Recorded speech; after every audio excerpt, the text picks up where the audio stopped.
Don't tell me this is neutral when it's breaking my heart.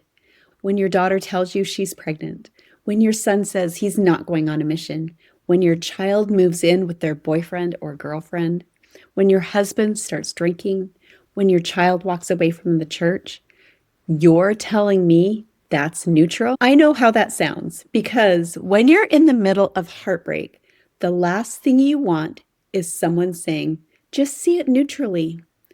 So let me be clear. I'm not saying it doesn't matter. I'm not saying it doesn't hurt. I'm not saying wrong is right. I'm saying this. There's what happened, and then there's what you're making it mean. And if you don't know the difference, you will suffer more than you need to. You can't control your child's choices, but you can decide who you're going to be in the middle of them. Hi, I'm Sherry Lee Karchner. I work with LDS moms who have raised their children in the Church of Jesus Christ of Latter-day Saints, and now those kids are choosing a different path. No one really prepares you for how much this can hurt. The grief, the self-blame, the questions about faith, the quiet fear that maybe you didn't do enough. If you ever thought, how did this happen? Or who am I now? You're not alone. On this channel, we talk about how to feel confident in your faith, how to stay connected to your child without losing yourself, and how to find real peace in the middle of choices you wouldn't have picked. And here's the part most people miss. Your peace does not come from your child changing. It comes from you being confident and whole, no matter what they choose. I know this because I've lived it. I've learned how to move from panic and control to clarity, steadiness, and real connection. Let's get into it. This is episode 18, What Happened versus What You're Making It Mean. This episode is for the mom whose heart hurts, the mom that's losing sleep, the mom replaying conversations, the mom wondering where she went wrong. Today, we're going to separate the facts from the story and how that separation can bring you relief. You've heard me teach this before, but today I want to apply it to some hard stuff. We have facts, something that can be proven in a court of law. Not opinions, not assumptions, not meanings. The facts of the situation. Here's a few examples. My daughter is pregnant. My son said he isn't going on a mission. My child said they will no longer attend church. My husband told me he is going to drink alcohol or continue to drink alcohol. My son is using drugs. A couple of those I would want to make more facty, like my husband drinks alcohol. What exactly does that mean? Does that mean he goes out with his friends to the bar? Does he drink it in your home? Let's get it as fact-based as we can. My son is using drugs. A lot of us have used drugs. We've probably taken Tylenol for a headache. We've taken pain pills for broken bones or dental work. What kind of drugs is he using and how often? Let's get to the facts of it. The next layer, which is the story. It's our thoughts and our feelings that we are tying to those facts. It might sound something like, this should not be happening. I failed. Everyone will judge us. Our family is ruined. Satan won. God must be disappointed. My child is ruining their life. My husband is not the man he said he was going to be. After we have those thoughts, we create feelings. Shame, panic, fear, despair, anger, disappointment, hopelessness. And from that story, which is our thoughts and our feelings, we create behaviors. Those behaviors might be trying to control our child more, locking them in their room, sending them to a help center, making empty threats, setting boundaries, lecturing, obsessing. Maybe we can't stop crying, or we people please. We maybe turn a blind eye and pretend nothing is wrong and hope it fixes itself. Our results show up after our behaviors. We create distance. We lose ourselves. We stop trusting God. We lose our peace. We stop trusting ourselves. I want to get into why keeping the facts neutral is really important and what that means. When coaches say facts are neutral, they do not mean morally neutral. They mean it happened and that's it. If we have the fact my son is smoking marijuana or taking cocaine or fentanyl or whatever drug is out there, that sentence alone contains no meaning yet. But then we add the story. So if the sentence, my son is using whatever drug, contains no meaning yet, I want to show you two different ways how one story creates one feeling and a different story creates a different feeling. The first thought in your story could be, my son is lost forever. I'm a terrible mom. Our family is broken.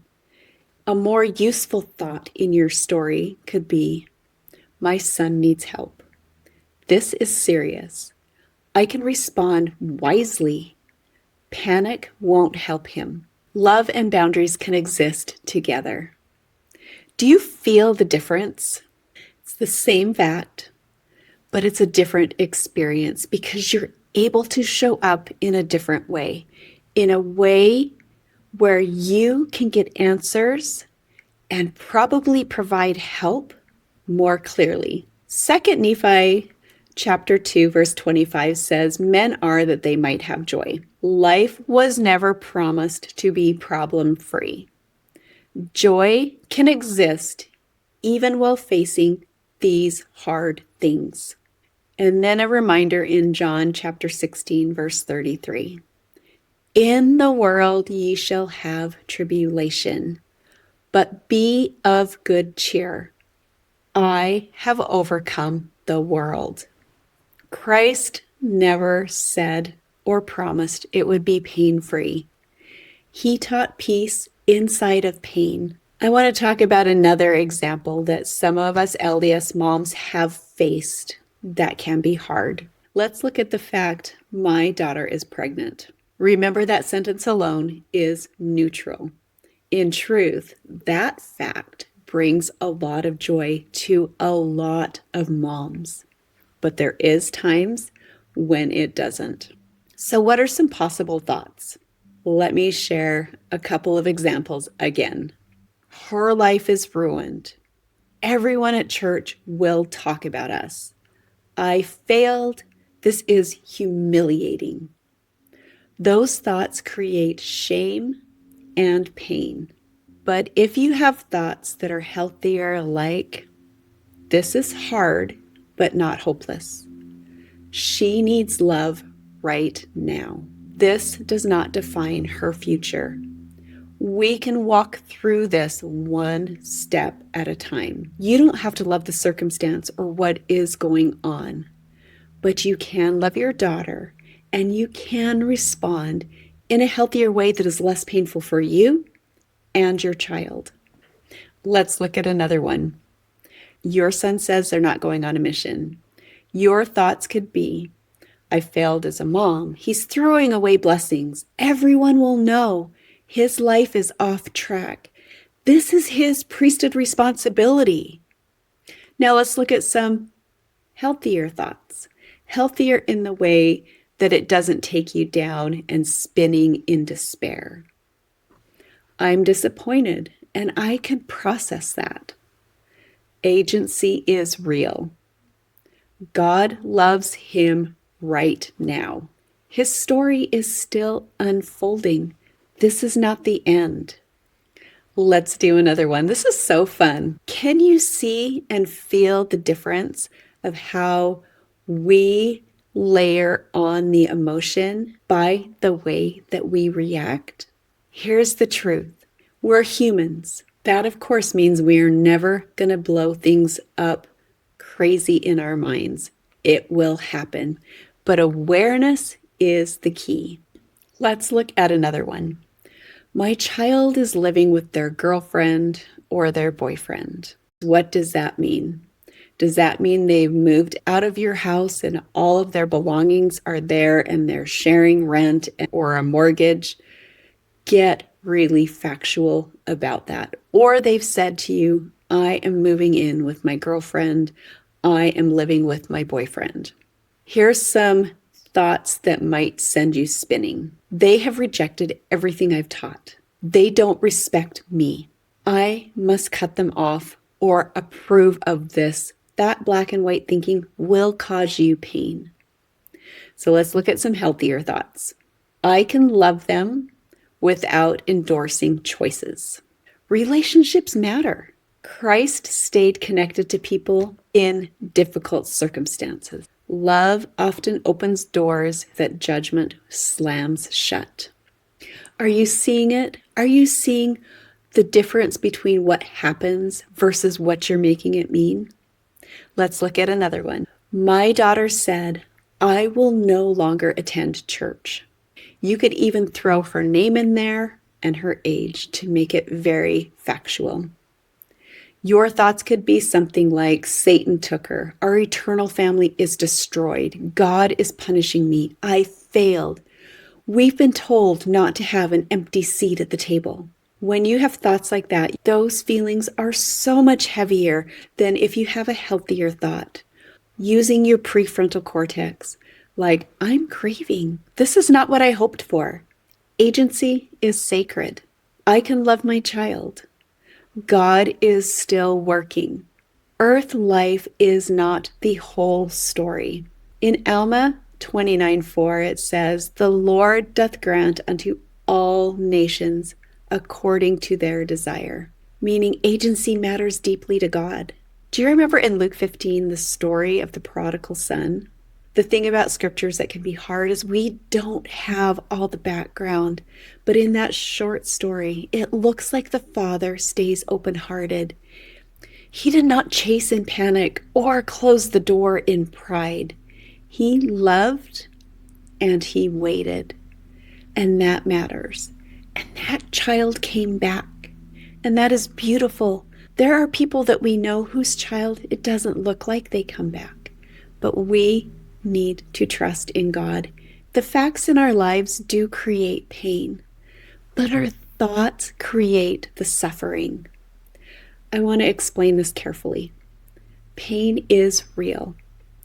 Grief is real. Disappointment is real.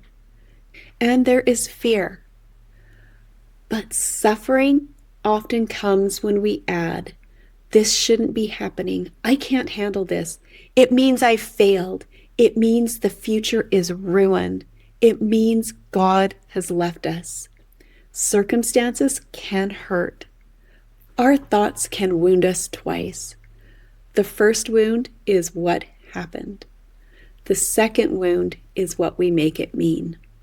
Elder David A. Bednar said, one of the greatest indicators of our own spiritual maturity is revealed in how we respond to the weakness, the inexperience, and the potential offensive actions of others.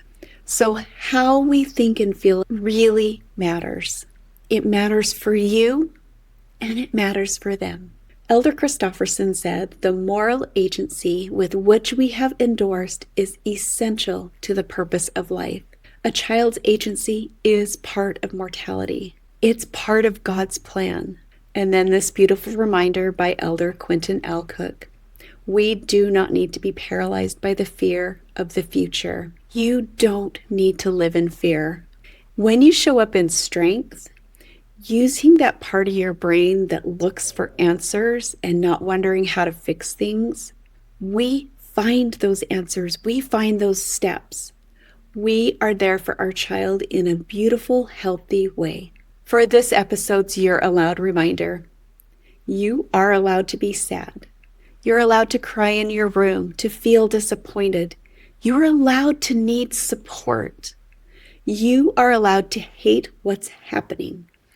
And you're also allowed to stay whole, to be strong, to laugh, to trust in God. You're allowed to love your child without fixing them. You're allowed to stop making their choices mean something about your worth. You might need permission to stop carrying your adult child like they are your report card. They are not. They're on their journey and you are on yours.